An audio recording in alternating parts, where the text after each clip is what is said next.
geological requirements.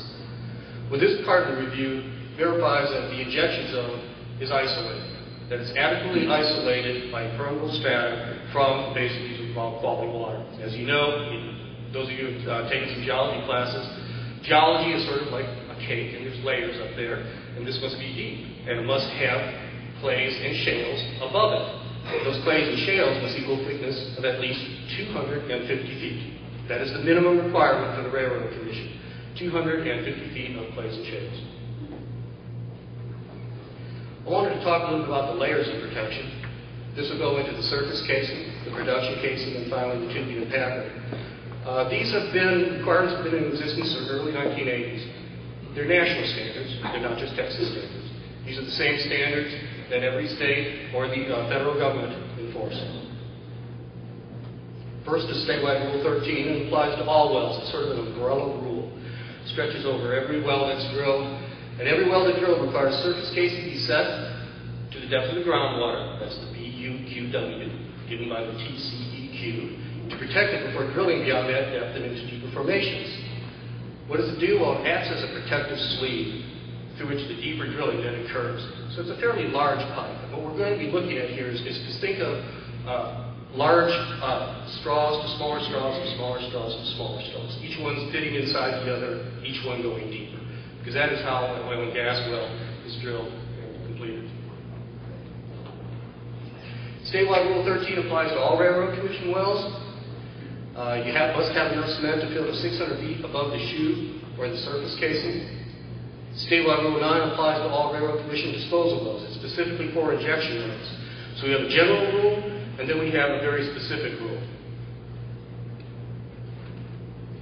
Production casing requirements continue after you drill inside the surface casing to the target formation, the second layer of protection begins to take effect. You have the surface casing, you drill through the surface casing with a slightly smaller hole, and then you set a slightly smaller pipe, cylindrical pipe, down through that hole. Statewide Rule 9 requires that 400 to 600 feet of cement be at the base of that production casing. That's a vertical depth of 400 to 600 feet. Now, if you can demonstrate good quality cement, if you can demonstrate that either through bond log, which is a special type of case coal log, or temperature surveys, that by increasing that quality of cement, then the Railroad Commission will allow less cement than the 400 to 600 feet because you're demonstrating with more data that you have achieved that isolation that we want to see. Tubing and pattern, the third layer of protection. All newly drilled or converted disposal wells must be set with tubing and pattern. Think of tubing as the smallest straw, and it hangs from the top of the well, and it goes all the way down into the formation that you're interested in. The pattern is a mechanical device. It might be easiest to think of it as a donut that is hard and metal and expands mechanically when you're down there and twist it, usually to set it. And it fits at the base of the tubing. And what that does is it isolates anything that's below that from being able to come up through the wellbore that's there. So what have we got set up? We have surface casing, we have a production string, then we have a tubing with another pattern. 1, 2, 3 layers of protection are required by Railroad Commission rules in order to obtain a permit to do commercial injection. The pattern must be set within 100 feet of the permitted disposal interval. I was going to compare these side by side for you so you could possibly take a look at them. On the right is the general rule of statewide Rule 13. And if you notice on the right, the wellbore, this would be a cross-section of the wellbore as if the well was vertically standing right in front of you.